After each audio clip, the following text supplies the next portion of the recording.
শেষ কিছু মাস ধরে ভারত এবং চায়নার মধ্যে সম্পর্ক ভালো হলেও সীমান্ত পার্শ্ববর্তী এলাকায় এক ঠান্ডা যুদ্ধও কিন্তু দেখা যাচ্ছে।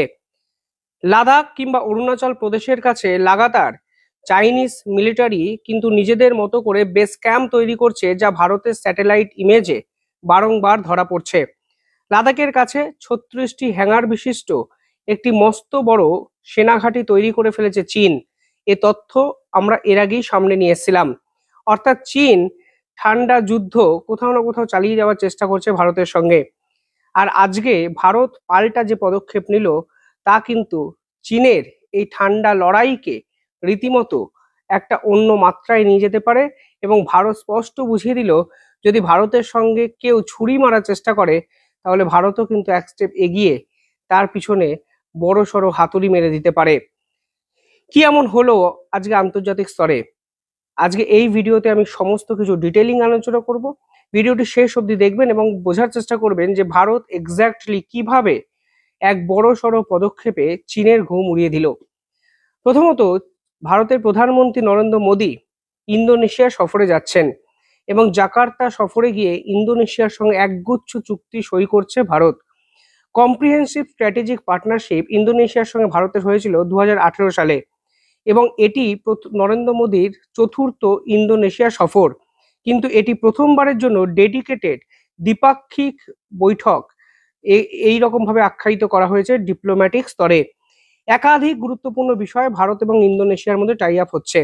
প্রথমত ডিফেন্স কোঅপারেশন হচ্ছে, মেরিটাইম ইনফ্রাস্ট্রাকচার বিল্ড আপ একাধিক চুক্তি হচ্ছে, ক্রিটিক্যাল মিনারেলস ওরিয়েন্টেড একগুচ্ছ চুক্তি হচ্ছে, টেকনোলজি ওরিয়েন্টেড দুই দেশের মধ্যে চুক্তি হচ্ছে, কালচারাল টাইজ কিভাবে অগ্রসর করা যায় দুই রাষ্ট্র একে অপরের সঙ্গে হাত মিলিয়ে করতে পারে সেই বিষয়ে একটি চুক্তি হচ্ছে, ইন্দো প্যাসিফিক পলিসি নিয়ে ভারত খোলাখুলি ব্যাটিং করতে শুরু করলো এবং ভারতের অ্যাক্ট ইন্ডিয়া পলিসি কিভাবে ইমপ্লিমেন্ট করা যায় ইন্দোনেশিয়াকে কেন্দ্র করে, সেটাও কিন্তু ভারত এই সফরে ফাইনাল করে ফেললো।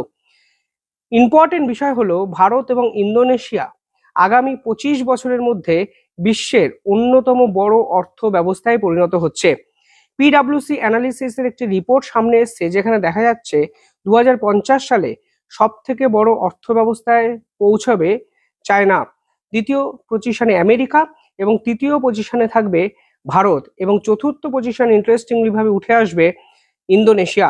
অর্থাৎ আগামী 24 বছরের মধ্যে ভারত এবং ইন্দোনেশিয়া যে রোডম্যাপ নিয়ে এগোচ্ছে, তা আন্তর্জাতিক স্তরে দুই রাষ্ট্রকে এবং সেই রাষ্ট্রের অর্থ ব্যবস্থাকে অন্য মাত্রায় নিয়ে যাবে এবং সেই দূরদর্শিতা দেখেই ভারতের এই ইন্দোনেশিয়ার সঙ্গে একাধিক চুক্তি।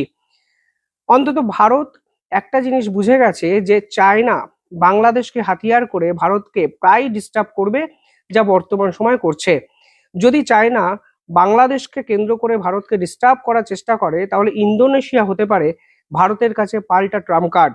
কারণ ইন্দোনেশিয়ার একাধিক দ্বীপকে ইতিমধ্যেই চায়না গিলে খেতে চাইছে এবং ইন্দোনেশিয়াও এমন এক শক্তিশালী বন্ধু রাষ্ট্র চাইছে যারা চায়নাকে কাউন্টার করতে পারবে। অর্থাৎ বাংলাদেশের বিকল্প হিসাবে ভারতের হাতে কিন্তু এলো ইন্দোনেশিয়া। তারপর চুক্তিগুলো শুনলে আপনারা নিঃসন্দেহে বুঝতে পারবেন ভারত অত্যন্ত অ্যাগ্রেসিভলি এই ইন্দোনেশিয়ার সঙ্গে এই চুক্তিগুলো সম্পূর্ণ করছে। নরেন্দ্র মোদী নিজে জাকার্তায় যাচ্ছেন এবং 2050 সালের ভিশনারি পদক্ষেপ দুই রাষ্ট্র একে অপরের সঙ্গে নিতে চলেছে। প্রথমত যে চুক্তি হয়েছে তা হলো ব্রহ্মোস মিসাইল চুক্তি। অপারেশন সিন্দুরের পরবর্তী সময় থেকে ব্রহ্মোসের চাহিদা কিন্তু গগনচুম্বী। ব্রহ্মোস মিসাইল একাধিক জঙ্গি ঘাঁটি পাকিস্তানে তছনছ করে দিয়েছে। শুধু জঙ্গি ঘাঁটি নয়, পাকিস্তানের একাধিক এয়ারবেস, সংখ্যায় 11টি এয়ারবেস ব্রহ্মোস মিসাইল কিন্তু ছিন্ন বিচ্ছিন্ন করে দিয়েছে।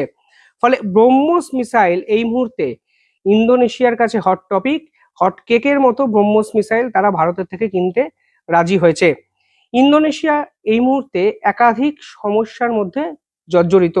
তার প্রধান সমস্যা হলো চীন। ইন্দোনেশিয়ায় বর্তমানে যে বৃহৎ আইল্যান্ডগুলো আছে, সেই আইল্যান্ডগুলোকে রক্ষা করার জন্য ভারত ইন্দোনেশিয়ার পাশে থাকতে পারে এই প্রত্যাশা ইন্দোনেশিয়া করছে এবং দুই রাষ্ট্রের মধ্যে ব্রহ্মোস মিসাইল চুক্তি কিন্তু হয়েছে। এই মুহূর্তে ইন্দোনেশিয়ার প্রয়োজন anti access area denial capabilities. অর্থাৎ এই মুহূর্তে যদি জলপথে চীন ইন্দোনেশিয়াকে আক্রমণ করে, তার এরিয়া ডিনাইল অ্যাক্সেস প্রয়োজন এবং সেই অ্যাক্সেসিবিলিটি বাড়ানোর জন্য ভারতের থেকে তারা ব্রহ্মোস মিসাইল কিন্তু নিচ্ছে। শুধু ব্রহ্মোস মিসাইল নয়, ভারত কিন্তু ইন্দোনেশিয়াকে অস্ত্র ভিভিরামও কিন্তু দিচ্ছে। অপারেশন সিন্দুরে এই অস্ত্র মিসাইলও ভারতের কাছে কিন্তু অত্যন্ত গুরুত্বপূর্ণ একটি অস্ত্র। আপনারা দেখেছেন একাধিক চিত্র যেখানে সুকোই MK-30 থেকে ভারত কিন্তু অস্ত্র মিসাইল বারংবার প্রয়োগ করেছে পাকিস্তানের উপর। অর্থাৎ ব্রহ্মসের পর অস্ত্র মিসাইল যা ভারতের ডিফেন্স ইকুইপমেন্টের অত্যন্ত গুরুত্বপূর্ণ ভরসা, সেই অস্ত্র কিন্তু ইন্দোনেশিয়াকে ভারত কিন্তু বিক্রি করছে। তৃতীয়ত যেটা অত্যন্ত গুরুত্বপূর্ণ বিষয় তা হলো সাবাং পোর্ট। এই সাবাং পোর্ট কিন্তু ভারতের স্ট্র্যাটেজিক্যাল একটি ইনফ্রাস্ট্রাকচারের জন্য গুরুত্বপূর্ণ জায়গা হয়ে উঠতে চলেছে, যা ইন্দোনেশিয়া এবার ভারতের হাতে তুলে দিল। সাবাং পোর্ট, এই সাবাং পোর্ট হলো ইন্দোনেশিয়া সাবাং আইল্যান্ডকে কেন্দ্র করে অবস্থিত একটি বন্দর। এই সাবাং বন্দর কিন্তু মালাক্কা স্ট্রেট থেকে মাত্র 500 কিলোমিটার দূরে অবস্থিত এবং আন্দামান থেকে মাত্র 700 কিলোমিটার দূরে অবস্থিত। মালাক্কা স্টেট কি? স্টেট অফ মালাক্কা হলো গ্লোবাল ট্রেডিং রুটের প্রায় 30% কন্ট্রোল করে এরকম একটি জায়গা। এবং শুনলে অবাক হবেন, চীন বহির্বিশ্বে যত ব্যবসা বাণিজ্য করে তার প্রায় 50%-এর কাছাকাছি ব্যবসা বাণিজ্য কিন্তু তারা করে স্ট্রেট অফ মালাক্কা থেকে। অর্থাৎ স্ট্রেট অফ মালাক্কা যদি কোনোদিন বন্ধ করে দেওয়া হয় তাহলে চীনের অর্থনীতি মাত্র দুদিনে ধপাস করে উল্টে পড়বে। আর এই স্ট্রেট অফ মালাক্কা থেকে দূরবর্তী জায়গায় অবস্থিত হলো সাবাং আইল্যান্ড। আর এই সাবাং আইল্যান্ডের কাছে সাবাং পোর্ট, যা এবার ইন্দোনেশিয়া এবং ভারত একত্রে জয়েন্টলি ডেভেলপ করবে।